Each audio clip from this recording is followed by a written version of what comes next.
गोलीय चालक की धारिता, ये आपको पढ़ना है। तो देखिए फिर विलगित गोलीय चालक की धारिता में आप क्या लिखेंगे।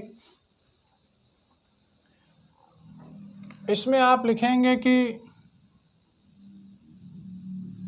माना, फिर उसके बाद लिखेंगे एक विलगित गोलीय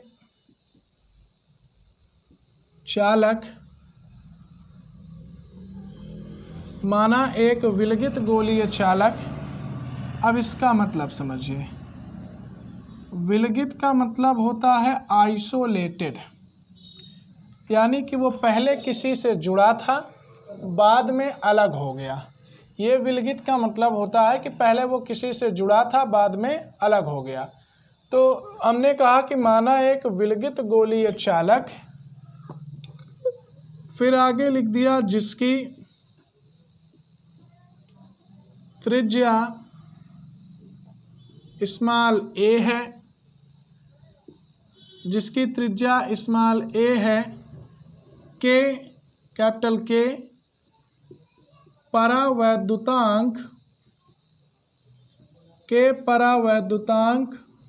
वाले, आगे लिख दिया माध्यम में स्थित है, के परावैद्युतांक वाले माध्यम में स्थित है। फिर आपको एक गोला बना देना है, इसकी त्रिज्या दर्शा देनी है ना, कई जगह से। और आप सब ये जानते हैं, क्या जानते हैं आप सब, कि केंद्र से परिधि की जो दूरी होती है वही क्या कहलाती है, त्रिज्या। और फिलहाल हमारे पास त्रिज्या क्या है, ए है। ठीक है, तो लिखा कि माना एक विलगित गोलीय चालक जिसकी त्रिज्या ए है।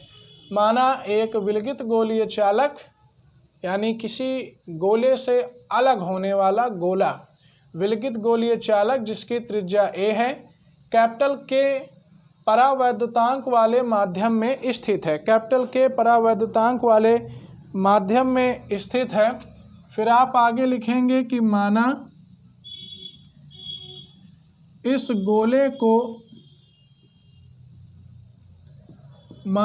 गोले को प्लस क्यू कूलाम आवेश दिया गया है।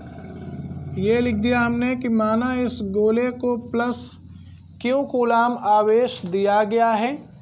ठीक है, तो इस गोले को प्लस क्यू कूलाम आवेश भी दे देते हैं। तो आप इसको थोड़ा सा अलग तरीके से इसका विस्तार कर दीजिए। ये आपके पास गोला हो गया। फिर उसके बाद अब क्या करना है आपको कि इसके कई हिस्से बना देने। ये जैसे हमने बना दिया, अब आपको पता भाई कि केंद्र, जैसे ये केंद्र हो गया तो यहाँ से इतना हिस्सा क्या कहलाएगा, त्रिज्या। ठीक है, क्योंकि केंद्र से परिधि को मिलाने वाली रेखा ये सभी त्रिज्या है, पहली, दूसरी, तीसरी, चौथी, पांचवी, ये सभी क्या है, त्रिज्या है ना। क्योंकि केंद्र से परिधि को मिलाने वाली रेखा क्या कहलाती, त्रिज्या। ये इस गोले का केंद्र हो गया O। ठीक है, गोले का केंद्र O करने के बाद फिर आपको करना क्या है, प्लस क्यू कूलाम इस पर वितरित कर देना है। आपको बस इतना करना है कि इस पर आपको प्लस क्यू कूलाम क्या कर देना है, वितरित कर देना है। ठीक है, तो ठीक, हम इस पर प्लस क्यू कूलाम वितरित कर देंगे। तो ये लीजिए, एक ये भी इधर बना दिया।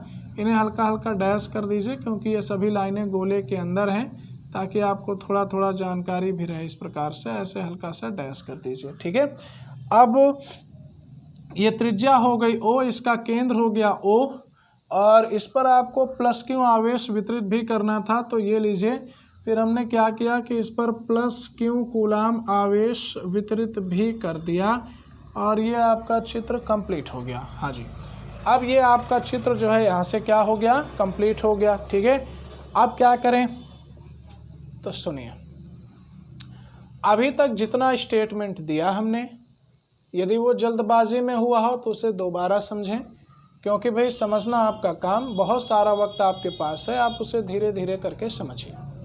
क्या समझना है, माना एक विलगित गोलीय चालक, विलगित मतलब जो किसी गोले से पहले जुड़ा था लेकिन बाद में क्या हो गया, अलग हो गया। ठीक है, किसी गोले से वो पहले जुड़ा था लेकिन बाद में वो अलग हो गया। तो हमने कहा कि माना एक विलगित गोलीय चालक जिसकी त्रिज्या a है।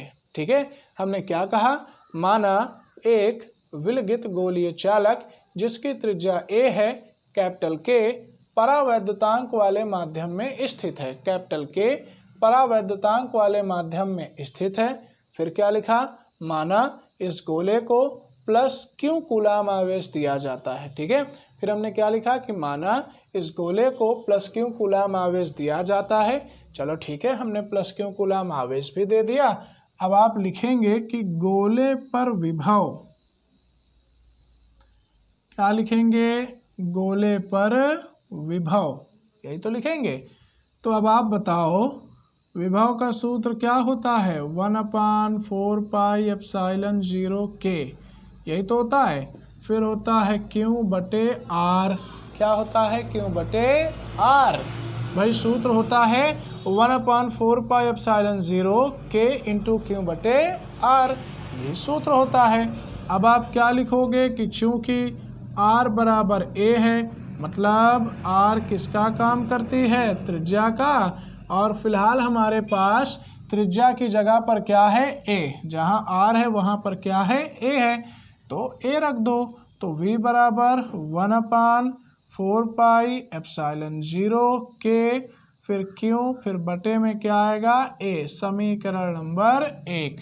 वही A आएगा तो समीकरण नंबर 1 कर दिया। फिर क्या लिखेंगे, चूंकि C बराबर Q/V है ना, क्योंकि C बराबर क्या होता है, Q/V। तो ठीक है, हम क्या करेंगे, लिखेंगे कि समीकरण 1 से मान रखने पर, क्या करेंगे, समीकरण 1 से मान रखने पर, चलो अच्छा मान रख दो समीकरण 1 से। तो इधर हल करते हैं, इधर आप लोग देख लीजिए, समीकरण 1 से मान रखने पर तो मैंने C की जगह पर C लिख दिया, Q की जगह पर Q लिख दिया। ये देखो बिना किसी गलती के, ठीक है, जहाँ पर C लिखना था वहाँ पर मैंने C लिख दिया, और जहाँ Q लिखना था वहाँ पर मैंने Q भी लिख दिया। अब नीचे आपका V लिखा है ना, V का मान रख दो। तो V का मान क्या आएगा, V का मान आएगा 1/4 पाई एप्सिलॉन 0 K, फिर Q और फिर बटे में A, फिर Q और बटे में क्या आएगा, A आएगा, है ना। अब जैसा कि आप जानते हैं जो नीचे है वो ऊपर चला जाएगा, जो नीचे है वो ऊपर चला जाएगा, तो 4 पाई एप्सिलॉन 0 के ऊपर और साथ में क्या आएगा, A, ये वाला A भी तो जाएगा क्योंकि ये भी नीचे है। अब नीचे और क्या बचा, Q, भाई Q अपने स्थान पर, जो सबसे नीचे था वो ऊपर चला गया। अभी Q से Q को काट दीजिए, कैंसिल कर दीजिए, Q से Q को कैंसिल कर दिया तो C बराबर आ गया 4 पाई एप्सिलॉन 0 K, और साथ में आ गया A। अब आप क्या लिखेंगे, लिखेंगे निर्वात, क्या लिखेंगे, निर्वात या वायु में, कहाँ, निर्वात या वायु में। K का मान कितना होता है, 1, पढ़ा है ना सभी का, निर्वात या वायु में, कहाँ, निर्वात या वायु में K का मान 1 होता है। तो C बराबर क्या आएगा, 4 पाई एप्सिलॉन 0, भाई K का मान तो 1 हो गया, फिर केवल A 4 पाई एप्सिलॉन 0 A आ जाएगा। ठीक है, ये आपका सूत्र हो गया। C बराबर कितना हो गया भाई, C बराबर हो गया 4 पाई एप्सिलॉन 0 A। बस थोड़ा सा और छूटा हुआ है, एक बार आप लोग देख लीजिए, फिर हम लोग C बराबर जो लिखा हुआ है ना 4 पाई एप्सिलॉन 0 A, फिर इसका मान रखेंगे।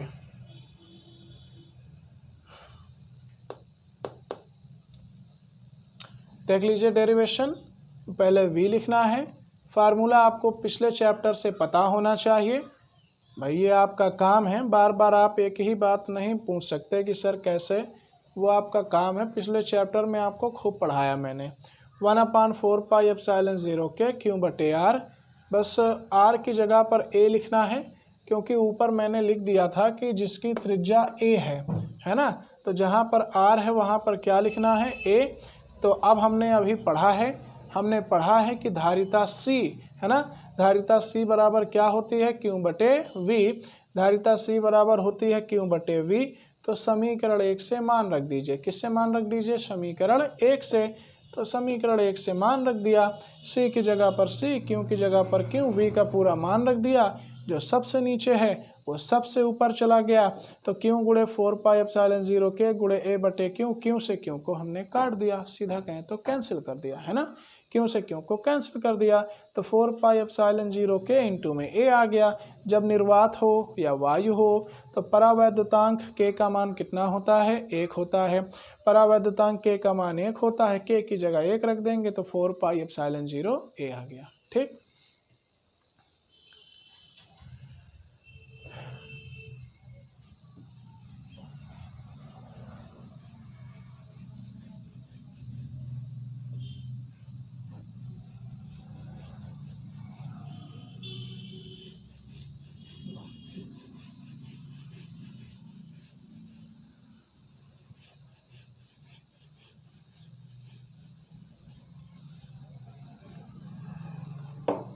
अब देखिए,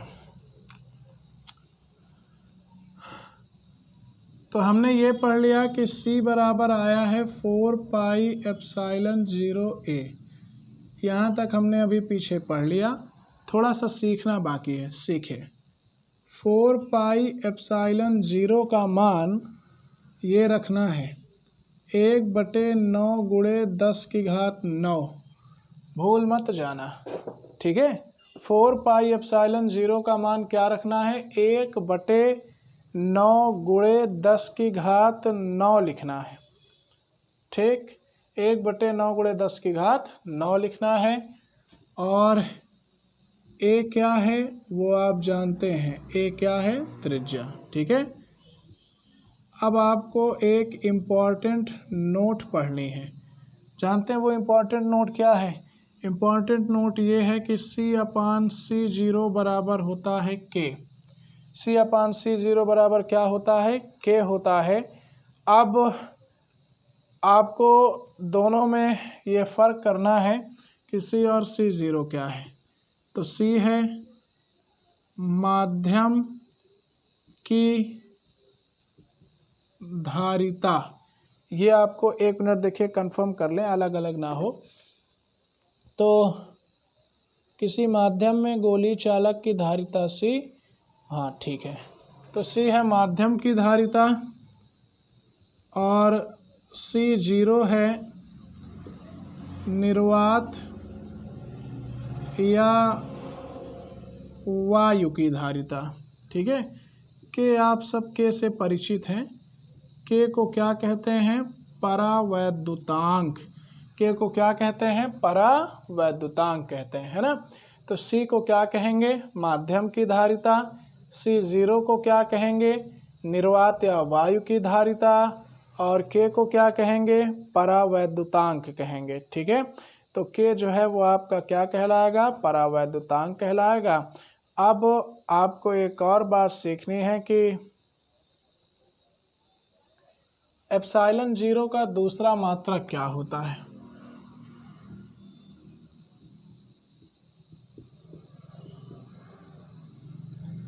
पहले मैं आपको याद दिला दूं,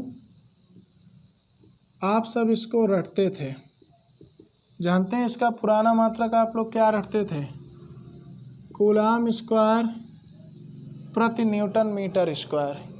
ये इसका पुराना मात्रक है। अब कोई बताएगा नया मात्रक कैसे आएगा।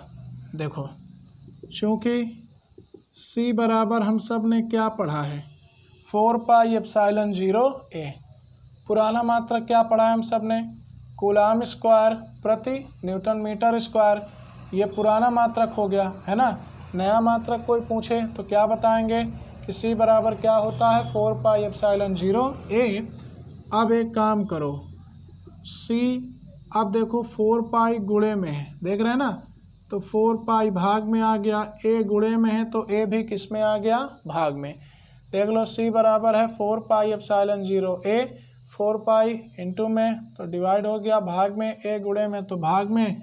अब आप सबको बहुत अच्छे से पता है कि धारिता का मात्रक क्या होता है, फैरड।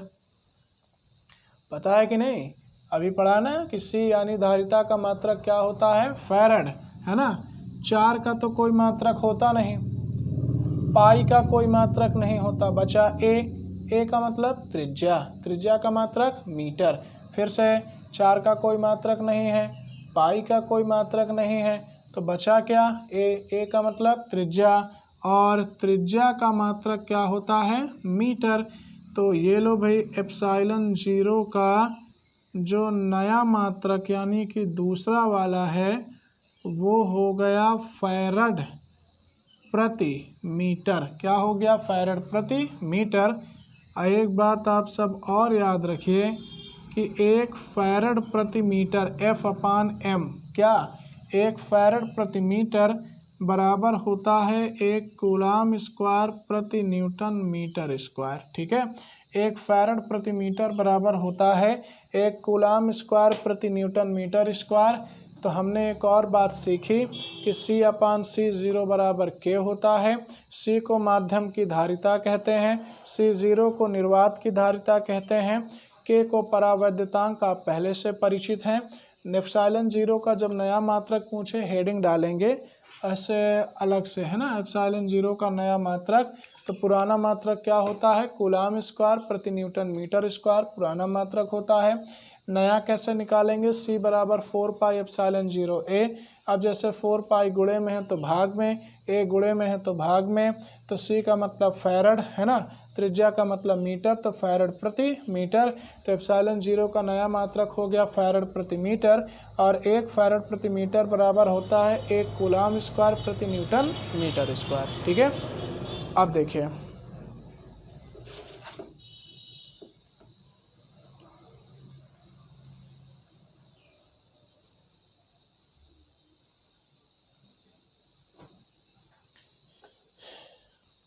इसके बाद हम लोगों को पढ़ना है आवेशित चालक की स्थितिज ऊर्जा, ये पढ़ना है।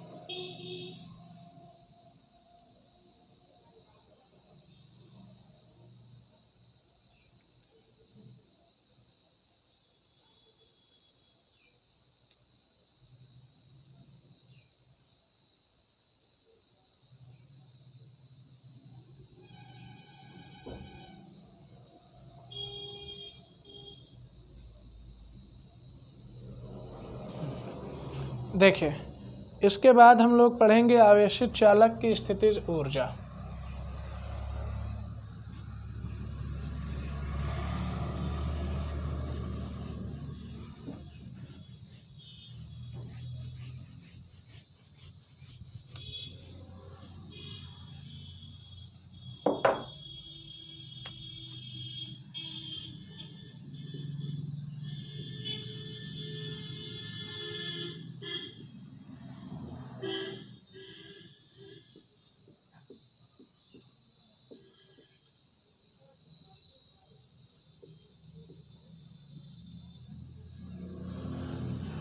तो हमारी अगली हेडिंग है आवेशित चालक की स्थितिज ऊर्जा। सुने, किसी चालक को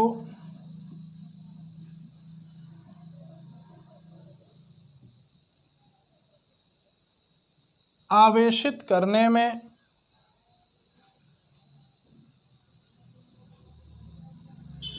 कुछ कार्य करना पड़ता है,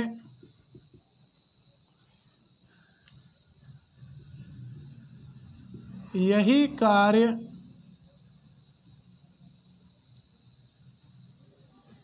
चालक में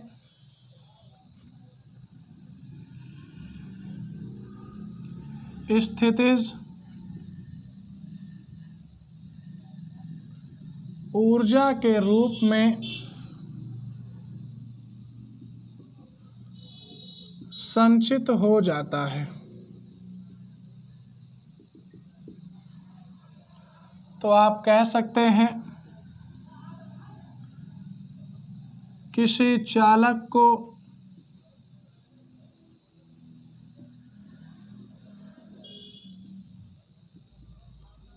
आवेशित करने में, किसी चालक को आवेशित करने में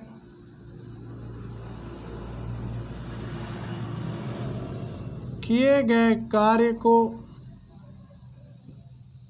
किसी चालक को आवेशित करने में किए गए कार्य को चालक की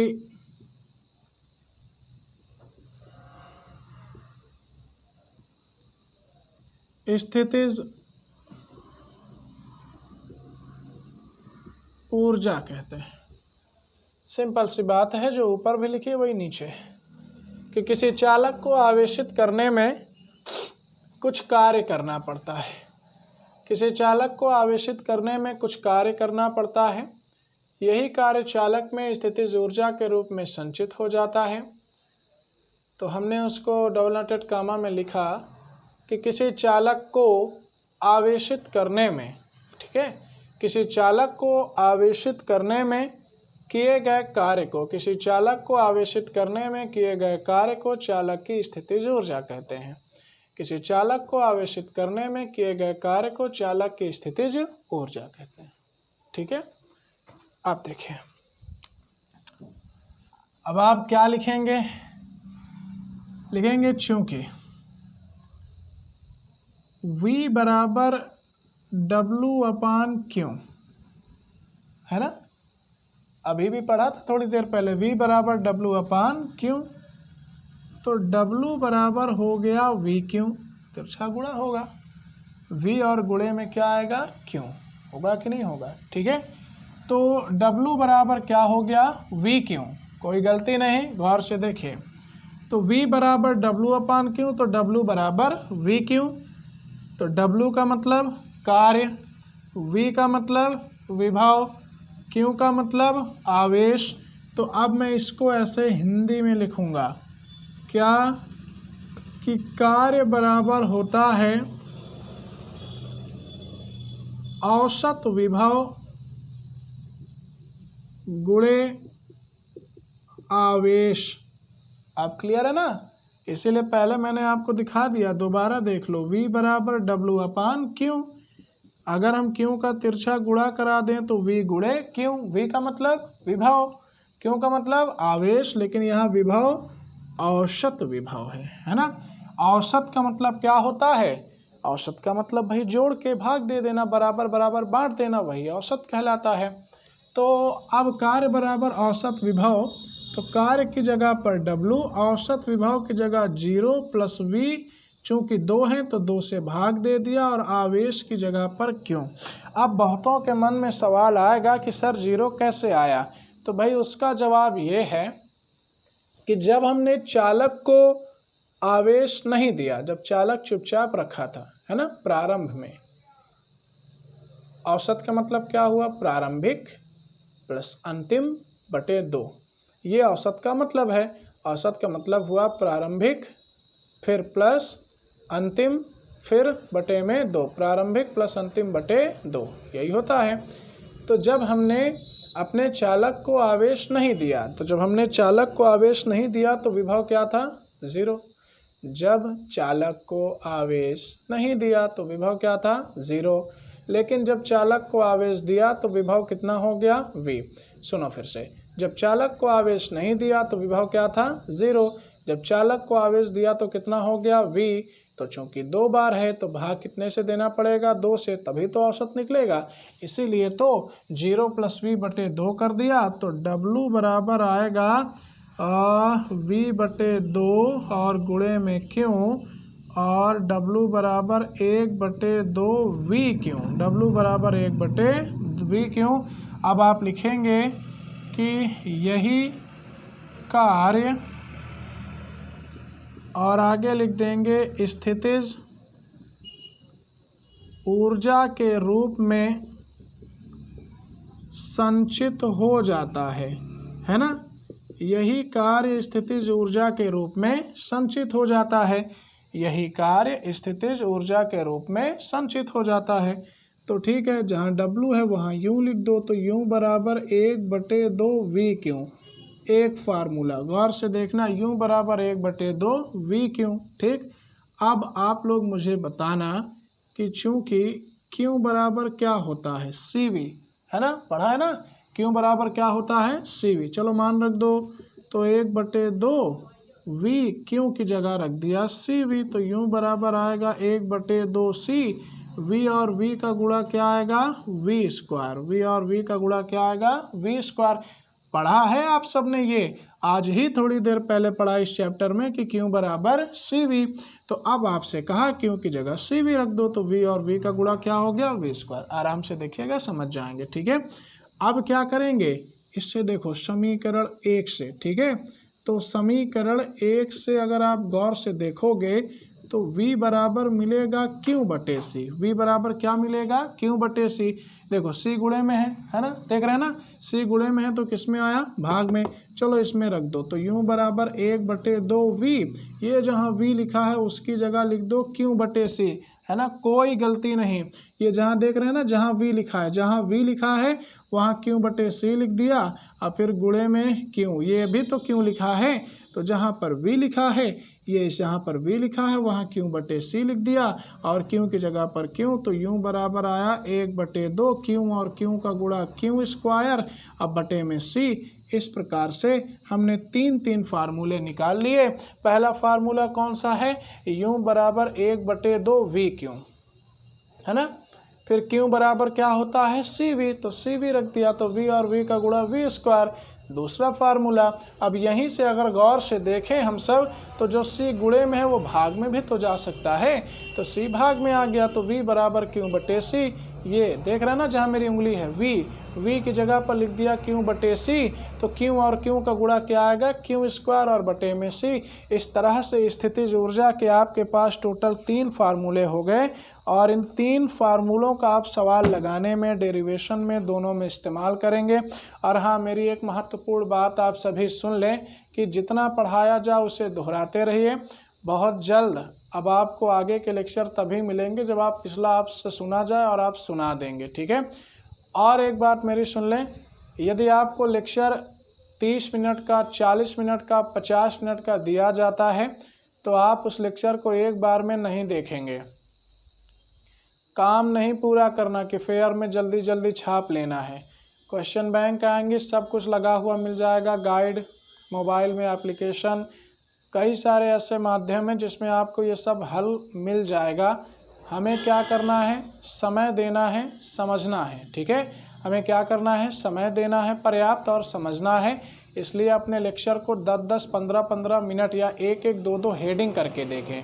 फिर से सुन लें, आप 10-10, 15 मिनट नहीं कर सकते तो 1-1, 2-2, जैसे एक हेडिंग ख़त्म हो जाए तो रेस्ट ले लीजिए, फिर एक हेडिंग ख़त्म हो जाए तो फिर से रेस्ट ले लीजिए, या 2 हेडिंग ख़त्म हो जाए तो फिर रेस्ट ले लीजिए।